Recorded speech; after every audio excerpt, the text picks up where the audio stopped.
d'abord, l'union, ce n'est pas une finalité en soi. Ceux qui vous écoutent ou les électeurs, leur problème, c'est pas de savoir combien il y aura de logos au bas d'une affiche. La question qui est posée, c'est quelle sera la réalité du changement dans leur vie en mieux que pour apporter telle ou telle coalition. Donc moi, je suis pour une coalition de la gauche et des écologistes. Donc une coalition, ça veut dire d'abord... Mais pas avec Jean-Luc Mélenchon. Non, dans la méthode d'abord, dans la méthode.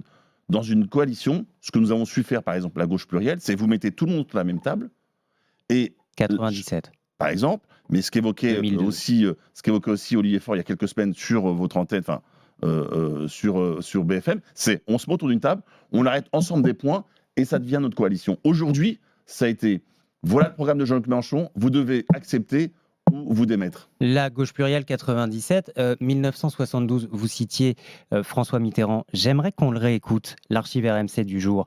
Conférence de presse du programme commun avec François Mitterrand. Programme commun, c'était avec le Parti communiste et le Parti radical de gauche. La vie politique, c'est comme cela. Devons-nous considérer que cette concurrence doit nous amener à nous entre-déchirer? Il y a des moments historiques où l'on pense que l'intérêt premier, c'est la défense des masses, des travailleurs, que nous représentons en commun. Et nous avons préféré mettre de côté ce qui peut signifier une explication différente, sinon de l'histoire, tout au moins des intérêts que nous représentons, plutôt que d'abandonner aux conservateurs le gouvernement à perpétuité. Les mots de François Mitterrand sont exactement les mêmes que ceux de Jean-Luc Mélenchon aujourd'hui. Rachid Temal. Je ne crois pas. D'abord, ce que je partage avec François Mitterrand, ce qu'il le dit là, comme aujourd'hui, moi je suis d'abord fermement opposé à la Macronie et son programme, notamment je parle des retraites de 65 ans par exemple, et donc moi ça fait 5 ans que je suis au Parlement, au Sénat, et je m'oppose jour après jour à Macron. Donc ça, nous sommes d'accord avec François Mitterrand. Ce qu'il faut rappeler dans ce que vous oubliez là, c'est que avant que Mitterrand dise cela, il y a un travail d'abord d'un programme socialiste, et ensuite vous avez des vrais échanges. Donc encore une fois... Donc là, attendez, là, dans ce que vous évoquez là, c'est qu'il y a bien le PS, le PC de l'époque et le MRG, à l'époque les radicaux qui ensemble, je dis bien ensemble, font un programme commun et pas prennent le programme d'un des trois pour l'appliquer. Vous voyez, c'est une nuance qui est essentielle, tant dans la méthode que dans la façon de gérer et que dans les mesures à proposer.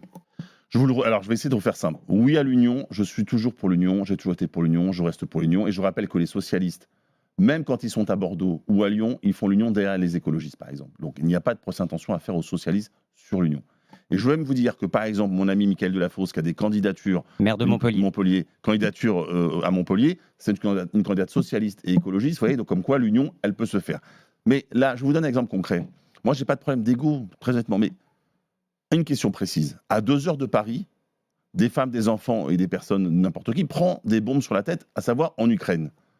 Moi, je considère que la question de soutenir les Ukrainiens, notamment en donnant et en livrant toujours des armes aux Ukrainiens qui se battent pour leur liberté, est essentielle. C'est ça que vous attendiez de Jean-Luc Mélenchon. Aujourd'hui, par exemple, ce n'est pas dans le programme. D'ailleurs, Mélenchon le refuse. Vous voyez, ce n'est pas une question d'ego.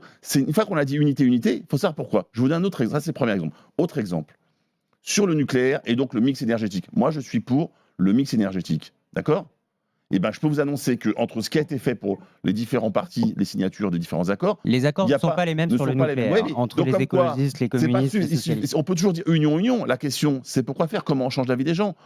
Donc moi, comment tout ça est financé ? Donc toutes ces questions-là, elles ne sont pas liées à un ego, ni individuel, ni des socialistes. Pas de problème d'ego, pas de problème générationnel non plus, parce que quand on voit ceux qui sont opposés à cette nouvelle union populaire, écologique et sociale, François Hollande, Bernard Cazeneuve, qui rend sa carte du Parti socialiste, certains disent finalement c'est les éléphants grincheux, Rachid Temal.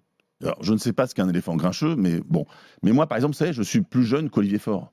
Donc, et je vais vous dire, dans mon département, les socialistes, par exemple, que j'ai interrogés, vous avez des anciens militants qui sont pour l'union, comme vous avez des jeunes militants qui ne sont pas pour cet accord avec Jean-Luc Mélenchon. Et je le redis, nous sommes pour l'union. Et ceux qui font croire qu'il y aurait ceux pour l'union et ceux contre l'union, c'est un mensonge. Je vous dis juste, l'union, parce que je suis pour l'union, il faut être exigeant sur la question de l'union et ce qu'on y met. Et donc, la question de méthode est essentielle. Regardez, moi, je vais découvrir le programme alors que je suis dirigeant, parce que je suis au Conseil national, etc. Je vais découvrir le programme cet après-midi, quand Jean-Luc Mélenchon le donnera. Vous imaginez que c'est un peu particulier.